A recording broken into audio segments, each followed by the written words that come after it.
Viu o Senhor que a maldade do homem se multiplicara sobre a terra. Gênesis 6:5. Depois da queda de Adão e Eva e do trágico assassinato de Abel por seu irmão, a humanidade continuou a crescer, mas também continuou a se afastar de Deus. A terra, que deveria ser cheia de vida e justiça, estava agora cheia de violência, corrupção e pecado. As pessoas viviam para si mesmas, seguiam seus próprios desejos, faziam o que era mal aos olhos de Deus sem temor, sem arrependimento, sem freio. A criação havia se distanciado tanto do Criador que a dor do Senhor se tornou visível nas palavras do texto. Então, arrependeu-se o Senhor de haver feito o homem sobre a terra, e pesou-lhe em seu coração. Gênesis 6:6. Deus não se arrepende como um ser humano, mas essa expressão revela algo profundo, a dor do amor traído. Deus havia criado o homem para o bem, para a comunhão, para refletir a sua imagem. Mas agora, tudo o que via era destruição. Foi então que ele tomou uma decisão. Destruirei de sobre a face da terra o homem que criei. Gênesis 6:7. Mas em meio a um mundo tomado pelo mal, alguém se destacou. Um homem que não seguia a multidão, que andava na contramão do pecado. Um homem que escolheu agradar a Deus quando todos o ignoravam. Seu nome era Noé. Noé era homem justo e íntegro entre os seus contemporâneos. Noé andava com Deus. Gênesis 6:9. Noé era diferente, não porque fosse perfeito, mas porque tinha um coração sincero. Ele não se conformava com a corrupção ao seu redor.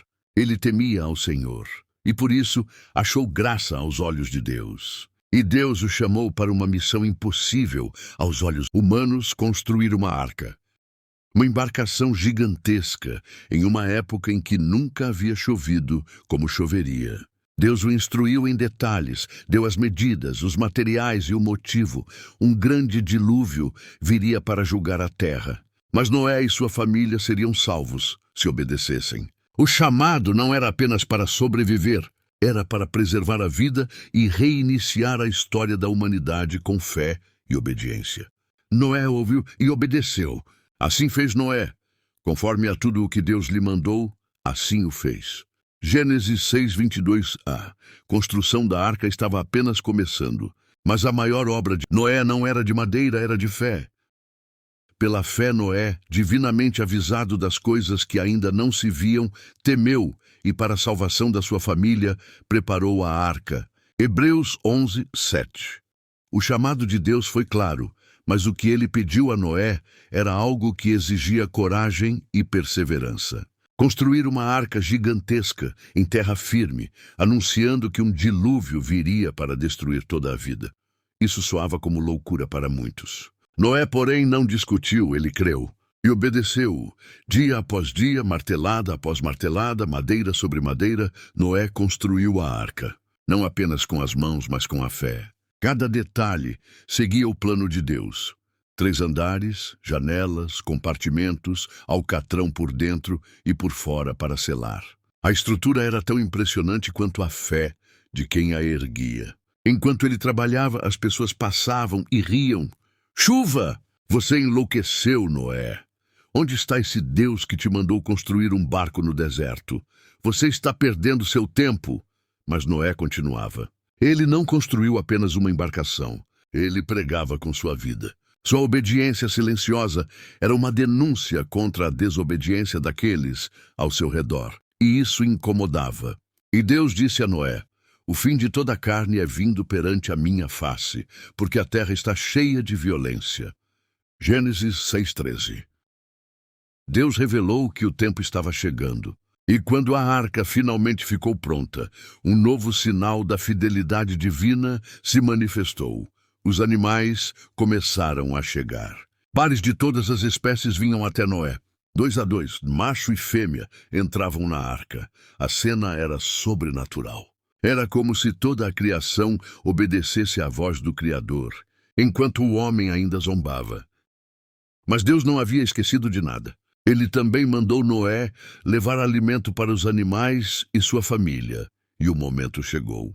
Então disse o Senhor a Noé: Entra tu e toda a tua casa na arca, porque te tenho visto justo diante de mim nesta geração. Gênesis 7:1. Noé, sua esposa, seus 3 filhos, Sem, Cã e Jafé, e as esposas deles entraram na arca. 8 pessoas. Apenas 8 foram encontradas justas para atravessar aquele tempo de juízo. E então, algo impressionante aconteceu, e o Senhor fechou a porta. Gênesis 7:16. Não foi Noé quem fechou, foi Deus. A porta da graça havia estado aberta por muitos anos. Mas agora, o tempo da misericórdia havia dado lugar ao tempo do juízo. As primeiras gotas começaram a cair. Durou o dilúvio 40 dias sobre a terra. Cresceram as águas e levantaram a arca, e ela se elevou sobre a terra. Gênesis 7:17. A arca estava fechada. Lá fora, o céu escureceu. Nuvens pesadas cobriram a terra. E então, a chuva começou a cair. Primeiro como um sinal, depois como um dilúvio incontrolável. As fontes do grande abismo se romperam. As janelas dos céus se abriram. A água veio de cima e de baixo.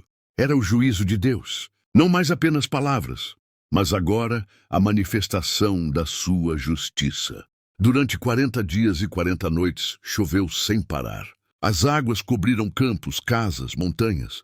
Tudo foi sendo engolido pela fúria do dilúvio. Os gritos cessaram. A zombaria desapareceu. Aqueles que riram de Noé agora clamavam por socorro. Mas a porta estava fechada, não por Noé, mas por Deus. Dentro da arca, Noé e sua família esperavam. Eles estavam salvos, mas também em silêncio.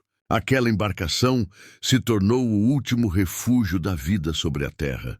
Junto com os animais, viviam ali num ambiente apertado, com cheiros, sons e a incerteza de quanto tempo aquilo duraria. Mas havia algo mais forte do que o desconforto: a presença de Deus. E as águas prevaleceram sobre a terra 150 dias. Gênesis 7:24. A arca não tinha leme. Não tinha direção humana, era guiada pelo Senhor. Noé não sabia para onde estavam indo, mas sabia com quem estavam. Isso é fé. Navegar mesmo sem ver a direção, confiando em quem controla as águas. Passaram-se semanas, meses, e então o vento começou a soprar. E lembrou-se Deus de Noé. Gênesis 8:1. Essa frase é poderosa. Deus não se esquece, mesmo no silêncio, mesmo nas águas profundas, Ele se lembra. A mesma mão que julgou agora começa a restaurar. As águas começaram a baixar. Lentamente os montes reapareceram. E a arca repousou sobre o monte Ararat. Mas Noé não saiu correndo. Ele esperou a direção de Deus. Para testar o tempo, soltou um corvo, depois uma pomba. A primeira não voltou. A segunda sim, trazendo um ramo de oliveira. Um sinal de que a vida começava a florescer novamente. Ainda assim, Noé não saiu da arca até que Deus falasse. Então falou Deus a Noé: sai da arca tu e tua mulher e teus filhos. Gênesis 8:15-16. Depois de mais de um ano, a porta se abriu. A terra estava renovada. A criação havia passado pelo juízo. E agora um novo começo estava diante deles. E edificou Noé um altar ao Senhor. Gênesis 8:20. Ao sair da arca, Noé não correu para explorar a nova terra. Não procurou comida, abrigo ou segurança. Sua primeira atitude foi adorar. Ele construiu um altar. Ali, no solo ainda úmido, Noé ofereceu sacrifícios a Deus com gratidão. Reconhecia que só estavam vivos porque o Senhor os havia guardado. Seu coração não estava cheio de medo do futuro, mas de fé pelo livramento. E o Senhor cheirou o suave cheiro. Gênesis 8:21. O aroma daquele sacrifício subiu aos céus como símbolo de adoração verdadeira.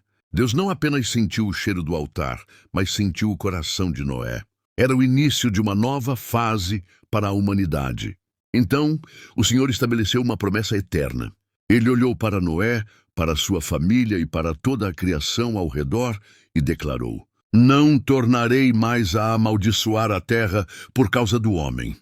Enquanto a terra durar, sementeira e ceifa, frio e calor, verão e inverno, dia e noite não cessarão. Gênesis 8:21-22. E para selar essa aliança com toda a humanidade, Deus fez algo visível, belo e eterno. O meu arco tenho posto nas nuvens. Este será por sinal da aliança entre mim e a terra. Gênesis 9:13. O arco-íris foi o sinal da graça. Sempre que a chuva cair e os céus se abrirem em luz, o arco surgirá. E com ele, Deus nos lembra: a misericórdia triunfa sobre o juízo. Deus também abençoou Noé e seus filhos. Frutificai e multiplicai-vos, e enchei a terra. Gênesis 9:1. A história de Noé não é apenas sobre juízo. É sobre graça, proteção, obediência e recomeço. Num tempo em que todos se corromperam, Noé escolheu andar com Deus. E por causa da sua fé, sua família foi salva. Ele não apenas sobreviveu ao dilúvio, ele iniciou um novo capítulo da humanidade. Quantas vezes você já se sentiu como Noé, em meio a um mundo confuso, tentando viver com fé? Deus ainda procura corações como o de Noé. Ele ainda salva famílias, honra a obediência e guia aqueles que confiam. E mesmo depois da tempestade mais intensa, o arco da promessa sempre aparece. Se essa mensagem tocou você, deixe um amém nos comentários e compartilhe com alguém que precisa ser lembrado de que Deus ainda está chamando, dizendo: